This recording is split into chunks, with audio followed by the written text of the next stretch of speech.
What's up, boys? We're back. We have NHL discussions on this week, the most happening Instagram page in the NHL world right now. Yeah, great to be on, guys. We were meaning to do this for so long, but finally met up. Yeah, we making her happen. Yeah, the timing's been a little bit off. We've been wanting to get you on first about the World Juniors, and then we got that terrible news like the day of that we were going to record that it got canceled. So, and then this guy got the COVID, so it happens. Push back a little bit. So where are you located at right now? I'm out of Winnipeg. Going to school here. So that's where I'm doing most of my stuff. Right on. How long have you been running NHL discussion for? It's been at least 5 or 6 years now. So just slowly growing, and it's a lot of fun. Wicked. Do you do it by yourself or? I got a bit of help here and there, but I'm mostly the main guy running it. Cool. So you said it slowly started. It wasn't just like you made one post one day and it went viral and you gained all these followers. You've been just consistently posting content. Froze. Yeah, sorry you froze a bit there, but yeah, it was kind of like a slow growth, over time. There's not like this one thing that made the whole thing blow up for me. It was more just consistently putting out content and stuff that started to get attention. And so around year 3 or year 4 is kind of where it started to take off a lot more, but there's never it's just kind of been a steady growth over time. Cool. What made you did you just see a hole in the market, or were you looking for a good IG to follow and then you just figured you'd make one? Yeah, honestly, it was kind of just like looking to discuss hockey with fans, if anything, and that's kind of why I called it that name of NHL discussion, is just to discuss hockey with people. And then it kind of grew bigger than I ever expected. And kind of at that time there wasn't as many hockey pages and stuff. Like now there's hundreds and hundreds of smaller pages, but I guess back then it was more, it was a smaller market, so it was easier to break through into and get going. And I guess just consistently putting out content is what kind of made me break through rather than some other accounts. Yeah, I was gonna say they definitely don't all have 300K, that's for sure. Yeah. Did you have a little celebration for that, or when was that? That must have been like about a month or so or something. Not really any big celebration. Because I find that sometimes as soon as you hit a big number, you go back like 100 or 200 followers, and then you're back at 299. It's like, why was I celebrating this? So yeah, I usually am a bit cautious on that sort of thing. Cool. And is this like a career type thing that you're looking at, or is this just like a hobby right now, or where do you see it turning into? Yeah, I'm not too sure, to be honest. I want to grow it as big as possible, but it's really just something I do for fun and as a hobby. Like it's not really something I see as doing as a main career. It's just for fun and stuff. Cool. Yeah. Perfect. What, do you want to get into the show? Or yeah, we might as well get into some NHL topics then, since that's what it's all about. Let's discuss. Well, our first one here for you, the team that has most impressed you so far this season. I'd have to go with, I'd say, the Carolina Hurricanes. They were off to such a hot start. They weren't necessarily in the news for the best things this off season. I mean, signing a guy like Tony DeAngelo with a bit of a tough history and stuff like that. But they've come in, and I think they're one of the top cup contenders right now. And it's a bit of a smaller market and stuff, so they don't get quite the attention as other teams who are surprised, like the Rangers and stuff. But I really think that they can break through in the playoffs and make quite the run. Yeah, they've definitely made some good marketing decisions, like last year and the year before with the storm surge and stuff, but they definitely didn't shy away when they just said, sure, we'll take Tony, and it's paying dividends. Yeah, it ended up working good. I mean, he's up there in the defenseman leaders for points. Lots of it comes on the power play, but yeah, it just seems like all their decisions have kind of worked out. Even the Kotkaniemi offer sheet, people were wondering about that. He hasn't played great, but I mean, just seems like every move they've been making has turned out good for them. So yeah, I really like that team. What about any players in particular standing out? Like Nazem Kadri's having an unreal year, outshining maybe even Nathan McKinnon on his own team. Yeah, Kadri's been crazy. I mean, it definitely makes you think as for Leafs fans, like considering they traded him away and signed John Tavares for $11 million, whatever, and Kadri's making 4.5, and he's way out producing him. So I don't know, and I'm really intrigued for the off season then with Kadri, like having such an incredible season. How much he's a pending free agent, so like what kind of contract is he going to get? Like a player like that would usually get an 8-year, $8 million contract or something like that, but it's kind of 1 year. And so I'll be interested to see if someone is willing to give him a long-term deal or if it's more of a short-term thing for him. But yeah, Kadri's been really impressive all season long. Anyone else this year like step it up big time that you found? I think the biggest storyline of this year, honestly, is Ovechkin, like putting together a Hart Trophy caliber season at the age of 36. Like I just think that's incredible. And I think the craziest thing about that is that the Capitals power play is ranked like 29th in the league or something. Like usually Ovechkin's getting all his points and all his goals on the power play, but being second in the league in goals and third in points at his age and without that power play production for me is just incredible. So I don't know, in my opinion, I think he is the MVP right now of the league just because of his age and what he's been able to do. And considering like McDavid and Draisaitl are on the same team, so I feel like when two guys are that close in the same team, maybe one of them shouldn't win the Hart. And I feel like Ovechkin, who's been far and away the Capitals' best player, might win or should win. I don't know how you guys feel about that. Yeah, I mean, like, especially on the power play points part, like McDavid and Draisaitl, I think have over like 20 points each out of their 50 on the peeper. Yeah. To get 5-on-5 goals is like insanely important.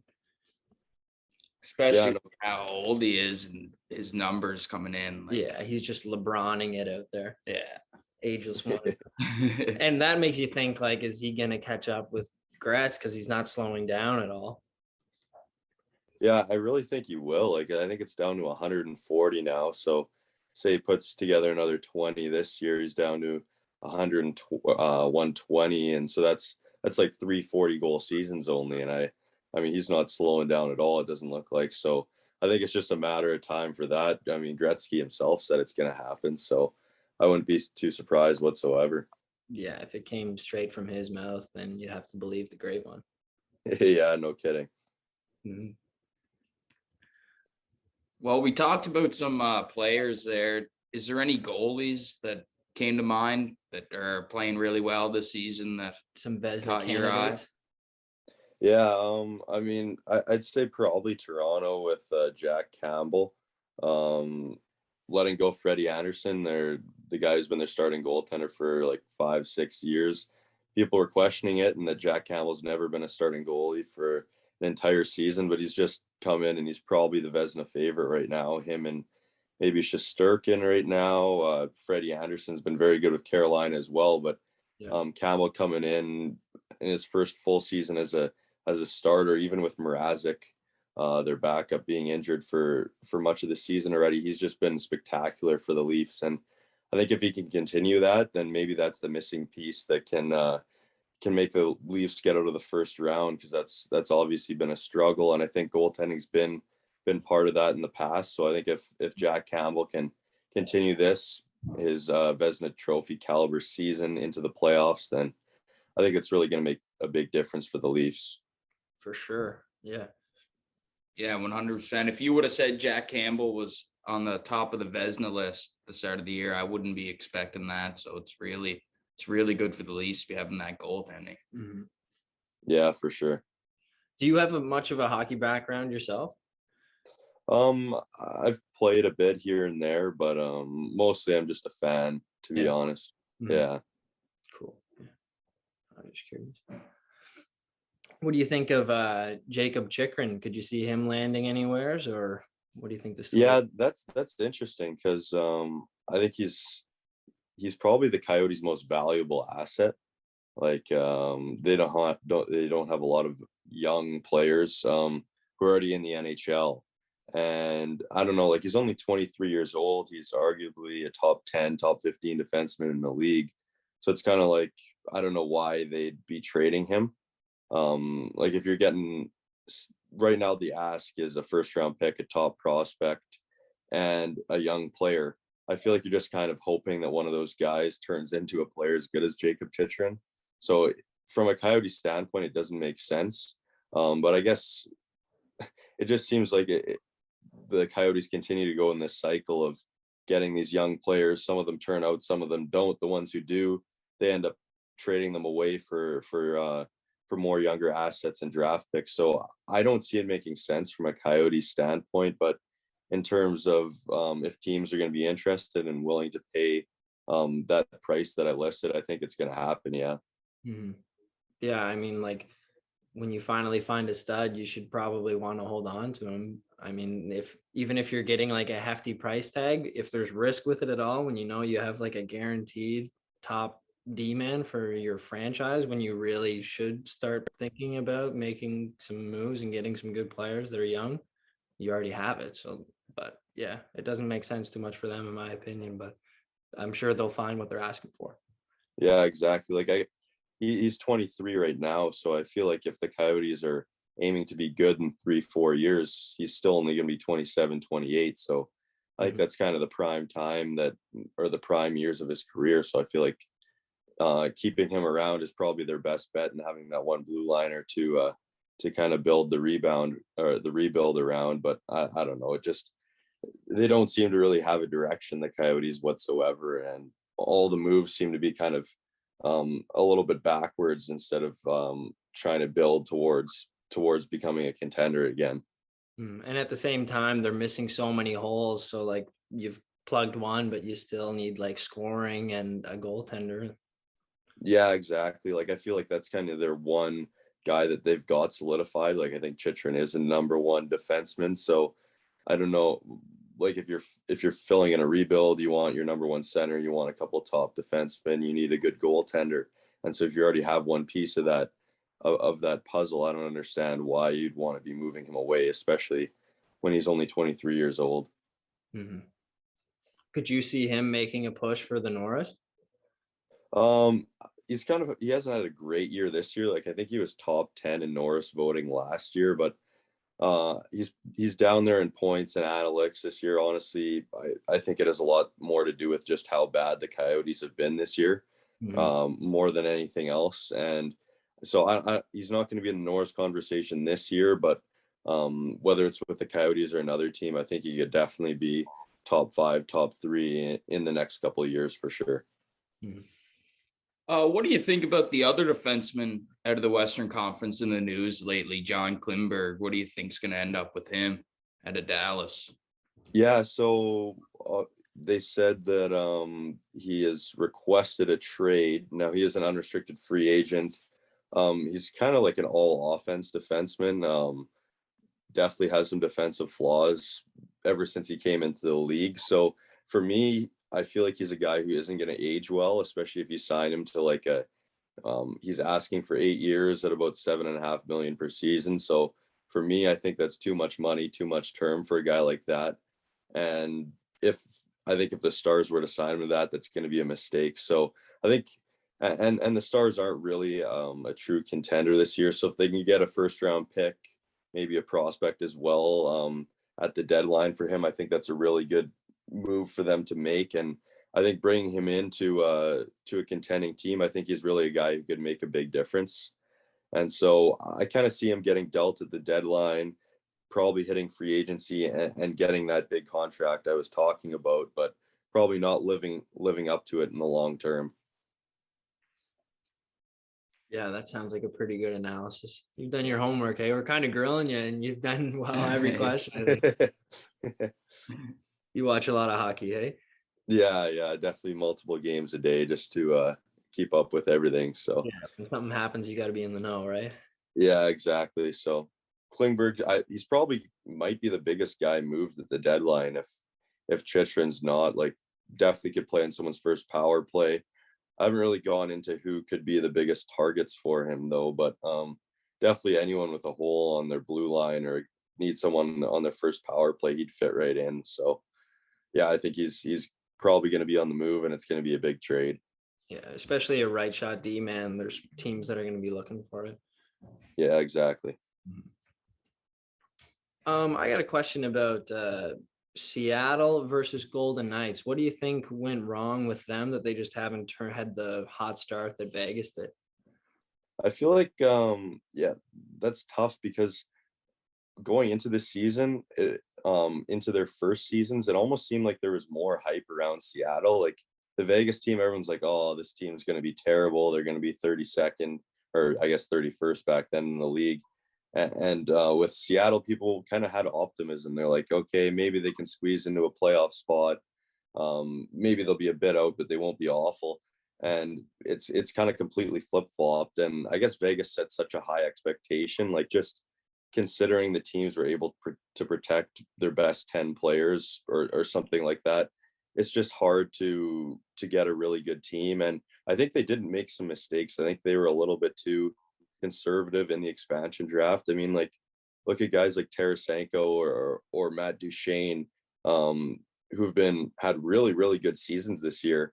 And Seattle was just too hesitant to pick up their contracts at the expansion draft. And I mean, if they had two goal scorers like that on their team, like if they had Tarasenko and Duchene on that first line right now, considering the seasons they're having, I think we're talking about a much different year. And then also the big problem has been Philip Grubauer, going from a Vezina Trophy caliber goalie to one of the worst starters in the league this year. And so I think Seattle is the worst save percentage in the league this year. And as a team that's reliant so much on team defense, it just really hasn't worked out for them whatsoever. So I don't know.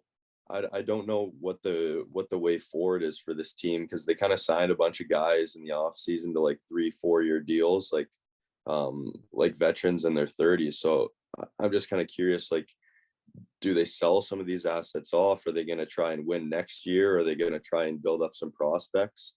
I don't know. It just seems like there's a bit of a lack of direction in the way that the team was built to begin with. Mm-hmm. Especially behind the bench, eh? If they had a PEI coach like Gerard Gallant, it'd probably be a different story, eh? Yeah, you never know. We're both from the island, so we're always big yeah. fans of whatever team he's manning the bench for. Yeah, I always liked him with Vegas. I thought he did a really good job there, but who knows? Definitely a fan favorite for a guy who doesn't try to be a fan favorite too. Yeah, no kidding. Yeah. He definitely had a big role in that Vegas team, though. Like, so many guys came out of nowhere, like William Karlsson scoring 40 goals and stuff in his first year there. Just crazy. So I don't know. I feel like Seattle just made some of the wrong decisions. So they're definitely regretting what they did at the expansion draft for sure. Yeah. Too late to go back now for sure. Yeah. Speaking of pretty popular coaches, Bruce, there it is, and the Vancouver Canucks, nice hot streak lately. Do you think they're going to squeak into the playoffs, or? Honestly, I don't. I'm not really the biggest fan of how the Canucks roster is built, to be honest. I don't like the blue line at all. I don't like Tyler Myers or Oliver Ekman-Larsson or getting those guys. I think they're defensive liabilities. And I think Jim Benning really drove this organization into the ground with some of the moves he made. And Bruce Boudreau has done this before, got a team like this, got the best out of some of those guys. But I think I think they're going to cool off in the coming weeks, in the coming months. And I just don't think they're a good enough team to get into the playoffs. Yeah. I mean, I guess it's been said that when you get a new coach or a new entire staff, then it usually can light a fire or give some new energy, but I could definitely see that fading out too. Yeah, exactly. But I think the biggest thing for them with the coaching change was to get guys like Pettersson and Besser going. Like, if they weren't going to be going, then what's even the point of what they're trying to do? Because Pettersson was like on the third line, he had like less than half a point per game. So I think just getting a players coach in like Bruce, who could try and get their star player going, was kind of another key to that move, I think. Yeah. How about the international hockey? We saw that the NHLers aren't going to the Olympics. Do you think that should take away a lot of the hype going into the tournament? Yeah, Or honestly, I don't think I'm gonna watch any game. Maybe I'll see what the score is in the finals and see who's in it. I forget what I think last Olympics it was Russia and Germany in the finals or something.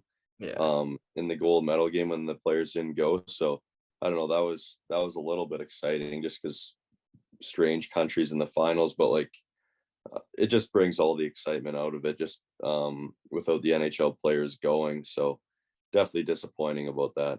yeah, Yeah, 100%. At least we'll get to see like Owen Power over there, though. Yeah, that'll be cool. I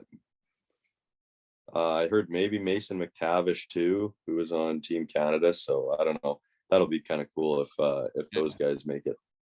yeah. It is unfortunate that it won't be like a accurate representation of the like biggest stage of hockey. But hopefully it could open the door for like the World Cup of hockey coming back or something. Is that something that you think would be a good idea? Yeah, I would like that, but I honestly think the Olympics are better. Like the last World Cup of hockey they had, I thought was a bit of a gimmick with Team North America and Team Europe. It was kind of exciting, but like I feel like just the integrity of it isn't quite the same. I feel like the Olympics is just a little bit um you know like having Team North America and Team Europe just didn't quite seem right. It was exciting, but I think that trying to get to the Olympics the next time it comes around is the bigger priority for sure. Yeah, they definitely just wanted to like the first time around with the World Cup, just stir up some buzz and like get people talking about it. And it definitely did with teams like Team North America and Team Europe. But I think if they brought it back, they would probably just go with like a normal format of countries since like it's probably what people are going to want, especially after the Olympics not happening the way they thought they were going to. But yeah, I mean, the Olympics are where it's at. You want to see the medals and Crosby score golden goals. Yeah, it kind of seemed like the World Cup was more just the NHL trying to make money rather than seeing which country's the best. And I think the Olympics is kind of the opposite, where it's not all about making money. It's more about seeing who the best country in the world is. So I don't Ever know. I guess it depends what side you're on that. Some people I guess don't care. They're just fine with watching the best hockey. But I know most people are more seeing the best on best and seeing which country is the best. So I think the Olympics is best for that. Yeah. And while we're on the topic of the international hockey for the World Juniors, did you see Canada coming out with the gold there for sure, or did you think any other teams were going to make it interesting? I don't know. I wasn't too sure about Team Canada. Like obviously they put up a giant amount of goals in their first two games. But they did give up two to Austria, and like Austria's not very good at all. And they gave up, I think it was a 3-1 lead early to Czech Republic as well. So I think there's definitely some defense flaws in that team. And so I'm not really sure if they would have been able to defend well enough against guys like Sweden or USA in the semifinals or the finals. So I don't know. I kind of felt like Sweden was kind of the favorite with Jesper Wallstedt in net.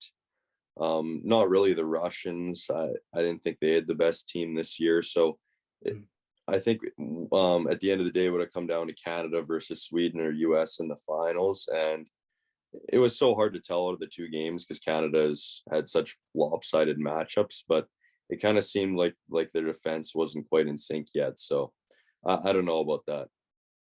Yeah, it definitely is hard to tell with that tournament. It always seems to be like the group stage is just teams getting blown out by other teams unless there's an odd, like really intense matchup. But that's kind of the best part about the tournament. Like it sucks that we're not going to get to see it, but it's always boils down to like whenever the two teams meet, how's it going to play out? They're both winning 7-2, but like an unstoppable force, it's an immovable object. Something's got to happen.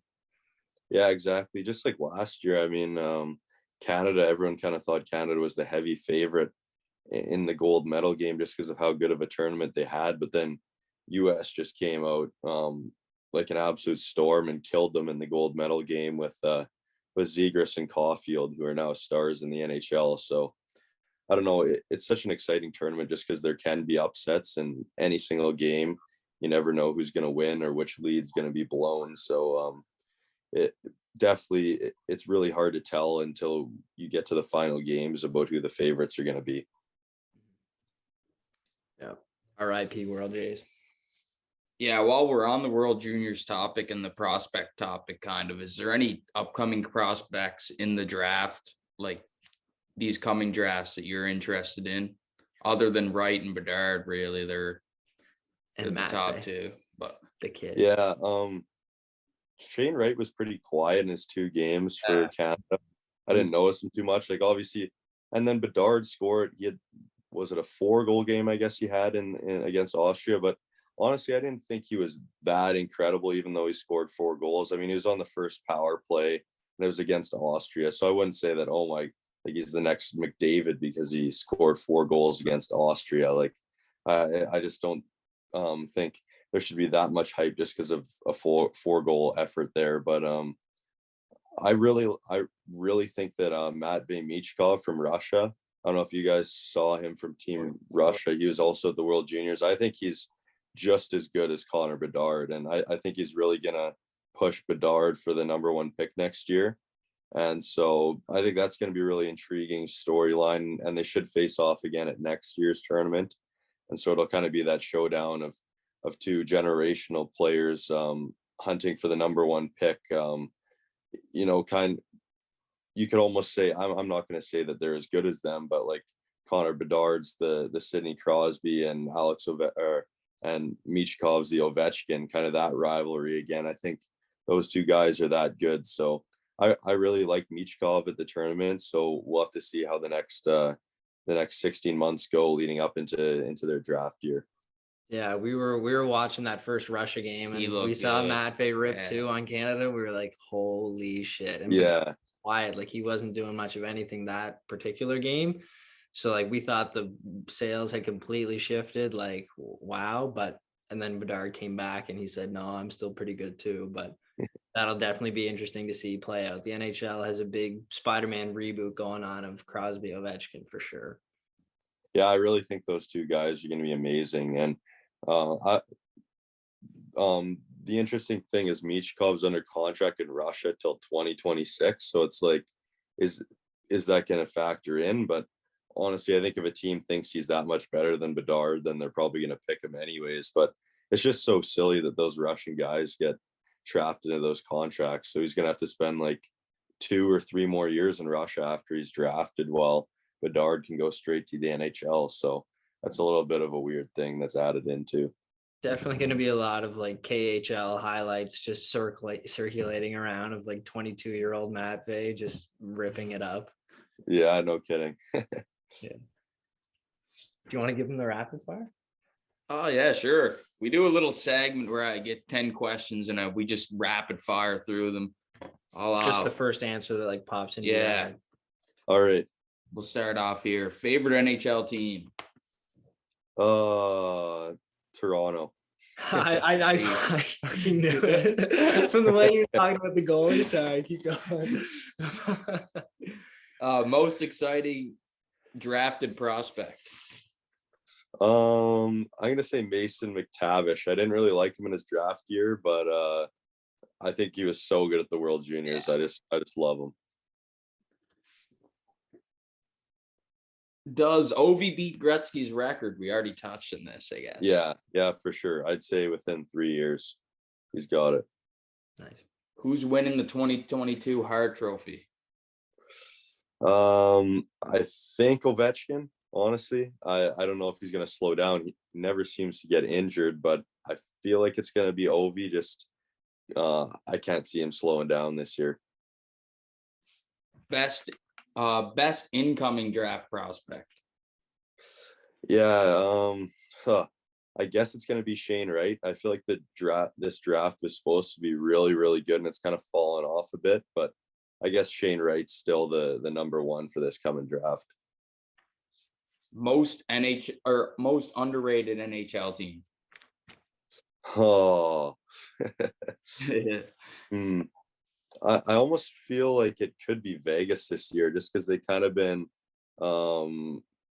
they didn't have a great start because all their injuries, and now once Eichel comes back and all that, even though they're pretty high profile, I feel like they're really going to surprise people at the end of the year. Yeah. The 2022 Vezina winner.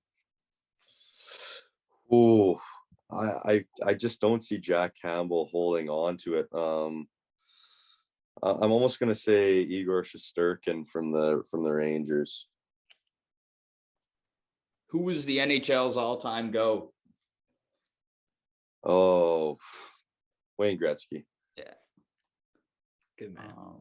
Who will when will Canada's a Canadian team win their next cup? Oh, the Go question is who is it? The question is who is it? Yeah. It's not going to be Montreal. It's not going to be. Honestly, it could be Ottawa, like Ottawa, Winnipeg. I want to say Toronto, but honestly, it's probably not going to happen. Within 3 years, I'm going to say I don't know who. I don't want to put. I'd like for it to be Toronto, but I feel like it's not going to be. Trust issues for sure. And last but not least, the 2022 Stanley Cup winner. I've kind of said all year it's going to be Carolina in the finals against Vegas or Colorado. If I had to go with the favorite right now, I'm going Vegas. They're winning. Vegas? Yeah. There it is. Unreal. Couple hot takes in there. No, no faith in his own goalie, Jack Campbell. I like that Shesterkin pick, though. I do like Shesterkin. Well, honestly, like I don't know. As soon as you put too much trust in a player, for the Leafs, they just completely fall apart. So like it's the truth there. Yeah. Yeah. Who do you guys cheer for? I'm a Wings fan, so we've fallen on hard times, but we're on the come up, so it's all good. Yeah. Oh man, you guys got some good players though, in Sider and Raymond. Yeah, it could be a Lidstrom, Datsuk, Zetterberg type of scenario coming. Yeah. Pretty excited about they're, it. they're going to be amazing in a couple of years. Yeah, they will be. Definitely excited for that for sure. I don't even know who your favorite team is right now. Philadelphia Flyers. Yeah. I'm a big Gritty fan. Mm-hmm. They aren't having a very good season either. No, not at all. They're not. They're having some injury bugs and just not playing well. Mm-hmm. Yeah, it's too bad. Nothing as worse as the Habs, though. That's my dad's team, so I kind of grew up cheering for them. But watching Zetterberg and those boys, I made the switch. But man, that just sucks to be the Habs right now. Yeah, no kidding. I'm not even that surprised. Like they shouldn't have even made the playoffs last year. So I don't know how that happened. That's just nuts that they made it to the finals. But honestly, I'm not surprised that they're near the bottom this year. Mm-hmm. Yeah. Were you? I know you were watching whenever they came back on the Leafs in the first round, but was that a traumatic night for you? I feel like I'm already used to it. Like it happens every year. Like obviously back in 2013 against the Bruins, but then against the Capitals the first year the Matthews gang made the playoffs. It kind of felt like they were the underdogs, and that's the only time they've kind of been the underdogs. Then they lost twice against the Bruins, again against Columbus, against Montreal. Like, come on, like you got to lose against Columbus and Montreal, two teams that shouldn't even be in the playoffs. Like, I don't know. The first couple of years of that were disappointing, but at this point, it's not even surprising anymore. Yeah. Do you think it's a coaching change, or what's gonna fix this situation? I feel like any series is a coin flip. Like just because they ended up losing 5 in a row, like you can flip a coin 5 times and it lands on heads 5 times. But I don't know. If they lose again this year, then there's big problems. But I mean, they just as well could go on and go to the 3rd round this year, and people will forget about everything that happened the last 50 years. But I don't know. is there one certain thing? I kind of like Sheldon Keefe, their coach. I think they've got a good goalie now. I think they signed some good guys, and their defense looks a lot better. So I don't know. It's just about playing those 7 games and hopefully ending up winning 4 of them against whoever they play in the first round.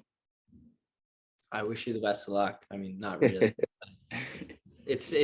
I actually wouldn't even be mad to see the Leafs in like the conference finals or something. They're so fun to watch, and I know that everyone would like there'd be a lot of hype around it and make the playoffs pretty exciting if they did well. So I am rooting for them in the back of my mind.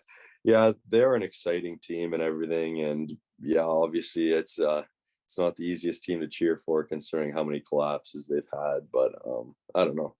It's maybe this is the year. Yeah, I know a lot of Leafs fans, and they had their hopes up. The guy upstairs, he's a Leafs fan too. That's why I could definitely tell. The only people who talk about hockey the way that you do are Leafs fans for sure.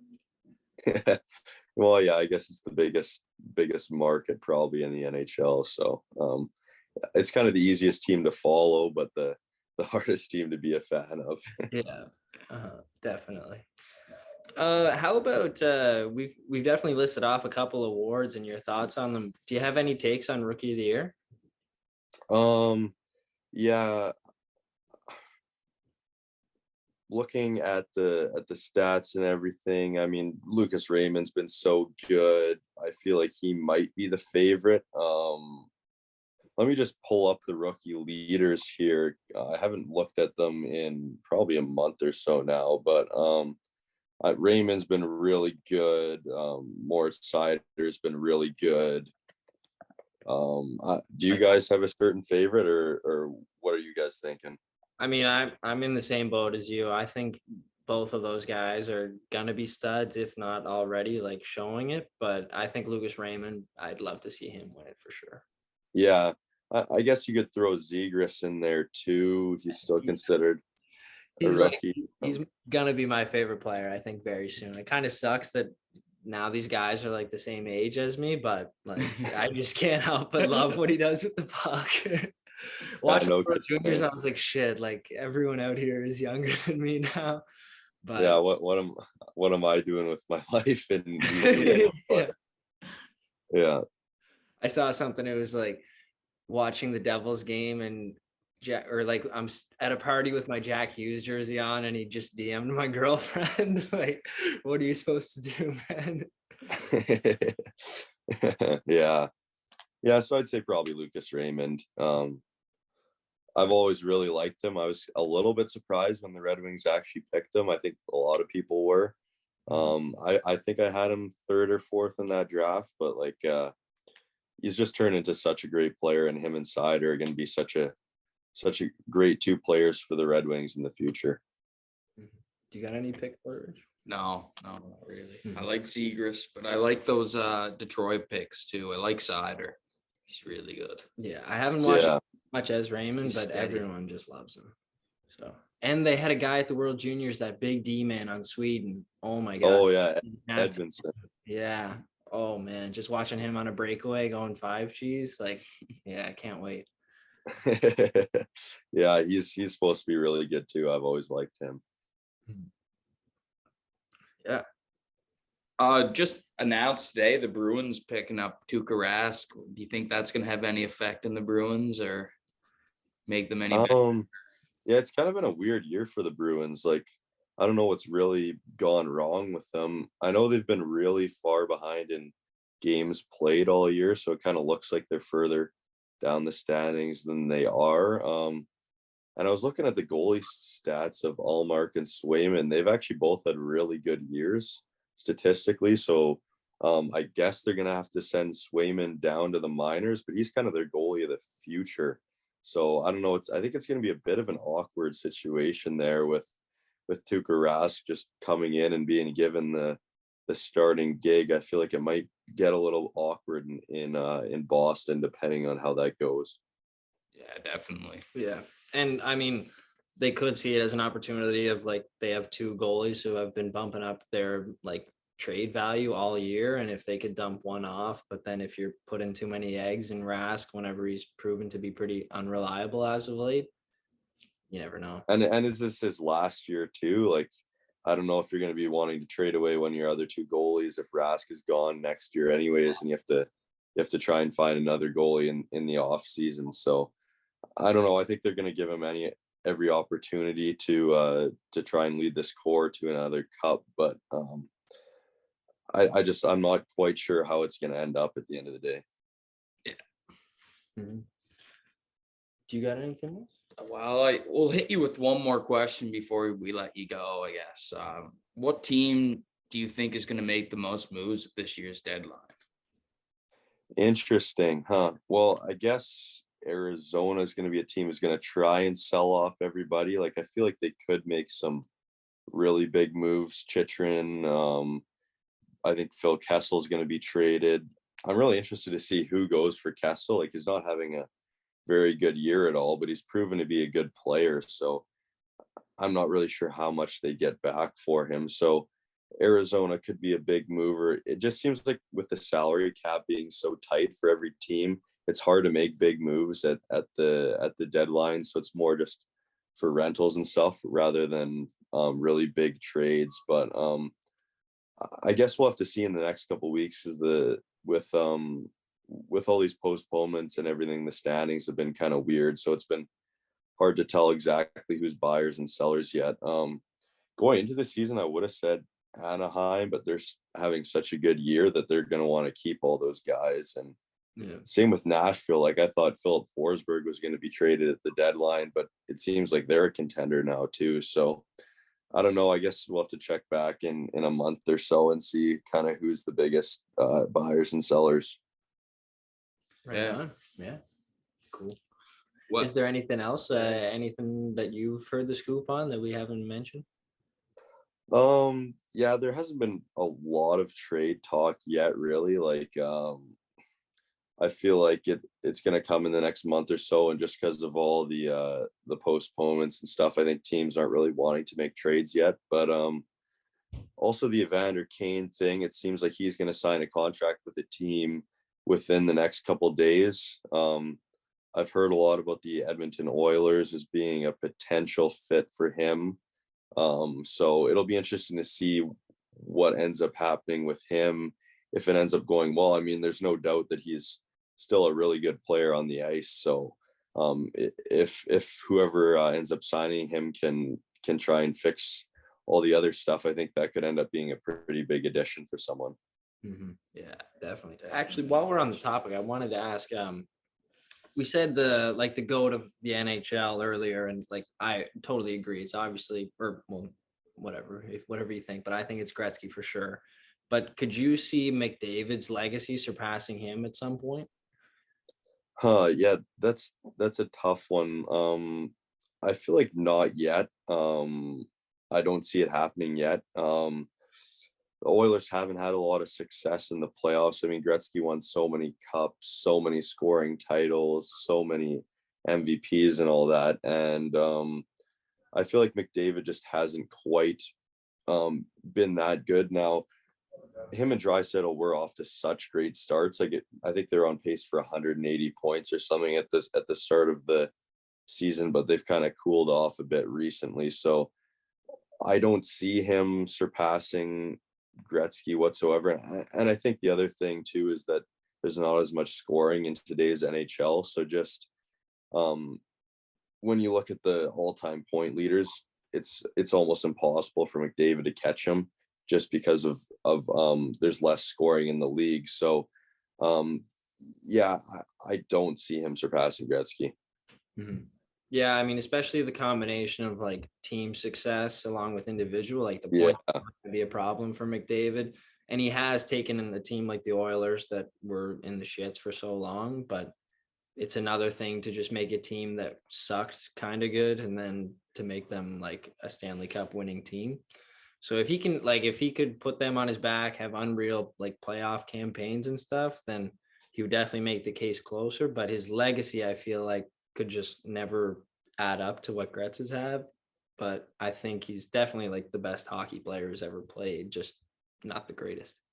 Yeah, exactly. I agree with that. He's the best player, the most skilled player to ever play, but just considering how today's NHL is, and considering the Oilers haven't had any team success yet, what is it, like 6-7 years into his career, I just can't see him ever having that same legacy as Gretzky. Yeah. Yeah. Just wanted to hear your thoughts on that. Mm-hmm. Yeah. Well, we appreciate you coming on. Thanks very much. We'll definitely keep you posted on when we post this and stuff. So For sure. Yeah. Thanks, guys. If you ever want me on again, I'd be willing to do that. So Sure. definitely. Yeah. Yeah, We have maybe your number there. So maybe a pre-playoff rundown or something like that. yeah, for sure. That'd be fun. So yeah, thanks for having me. All right. Make sure to check out NHL discussions, guys. yeah. Thanks, Honor. man. Yeah. you, Thanks. Catch you. See you later. Keep in touch.